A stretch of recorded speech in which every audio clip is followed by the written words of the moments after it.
हाय मित्रों, हूँ आज तमारी माटे लईने आवी छुं दाखला नंबर 16। આપણે આગળ દાખલા નંબર 15 સુધી ચર્ચા કરી હતી। જે દાખલામાં કાર્ડ્સની વાત આપણે કરી હતી, જેમાં ઘણા બધાને કન્ફ્યુઝન હતું, તો એ માટે મેં કાર્ડ્સનો શોર્ટ વિડિયો અને જેના દાખલા હતા એ પણ મેં સમજાવી દીધા છે। તો હવે આપણે દાખલા નંબર 16 ની શરૂઆત કરીએ છીએ। દાખલા નંબર 16 જે એકદમ સિમ્પલ અને એકદમ મજેદાર દાખલો છે, તમને બહુ જ મજા આવશે। ચલો આપણે સ્ટાર્ટિંગ કરીએ છીએ।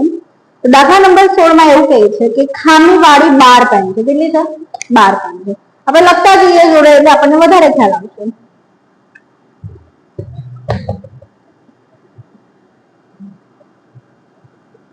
શું છે કે આપણે ખામીવાળી પેન કેટલી છે? 12 છે। કેટલી? તો અહીંયા પહેલા લખીશું ખામીવાળી પેન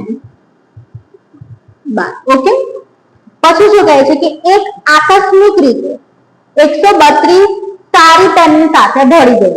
તો સારી પેન આપણને ટોટલ કેટલી કીધી છે?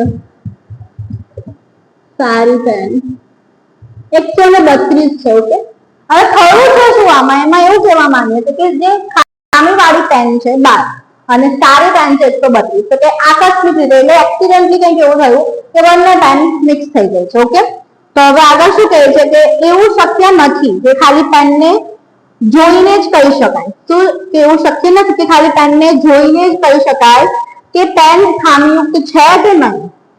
12 પેન આ એવી રીતે ભળી ગઈ છે બધી પેનો કે આપણે એને જોઈને ના કહી શકીએ કે આ પેન ખરાબ છે કે નથી એમ। તો આ જથ્થામાંથી એક પેન યાદચ્છિક રીતે કાઢવામાં આવે છે। કાઢવામાં આવેલી પેન ખામી રહિત છે તેની સંભાવના શોધો। ખામી રહિત એટલે કે ખામી વગરની પેન છે એની સંભાવના શોધો। તો આપણને અહીંયા કુલ પેન ખબર પડી ગઈ કે ટોટલ પેન કેટલી છે?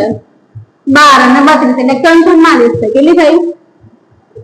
144 પેન ટોટલ છે। હવે આમાં એવું કીધું છે યાદચ્છિક રીતે એક પેન કાઢવામાં આવે છે। હવે એ પેન શું હોય? ખામી રહિત હોય એટલે ખામી વગરની હોય। તો એવી પેન કેટલી આપણને આમ જોઈને હવે ખબર પડી જશે કે હા ભાઈ સારી પેન 132 છે, ટોટલ પેન 144 છે। આ ઘટનાને આપણે એ કહીએ તો શું એની ઘટના આવે?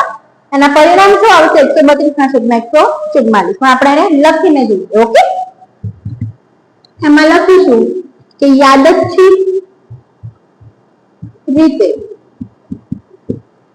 પેન કાઢતા તે પેન શું હોય? ખામી રહિત હોય।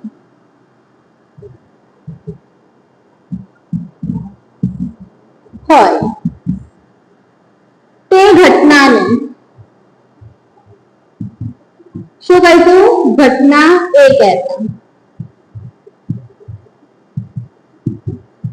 ઘટના એના પરિણામો શું છે આપણને ખબર છે, બરાબર?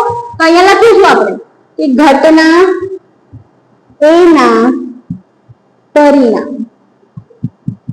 તો કેટલા છે ઘટના એના પરિણામ? તો જો સારી પેન કેટલી છે? 132, તો એના પરિણામ કેટલા થયા? 132। હવે એવું લખવાનું કુલ પરિણામ। આપણે ખાલી નોંધ લખી છે કે આપણે પરિણામ ટોટલ કેટલા મળે છે। હવે સૂત્ર મૂકીશું P of A બરાબર ઘટના એના પરિણામ અને લાસ્ટમાં શું આવશે નીચે? કુલ પરિણામ। ઓકે, તો હવે P of A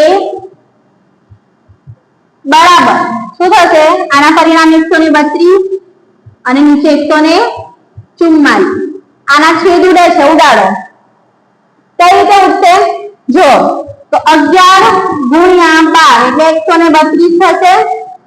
ઓકે, અને 12 ગુણ્યા 12 144 થશે। બરાબર છે? તો 12 ઉડી ગયા એટલે બચ્યું શું? 11 છેદમાં 12। તમારો સંભાવનાનો જવાબ આવશે 11 ના છેદમાં 12। ઓકે, તો આ હતો આપણો એકદમ સિમ્પલ અને નાનકડો દાખલો જે કમ્પ્લીટ થઈ ગયો છે અહીંયા। હવે આપણે દાખલા નંબર 17 જોઈશું। ઓકે।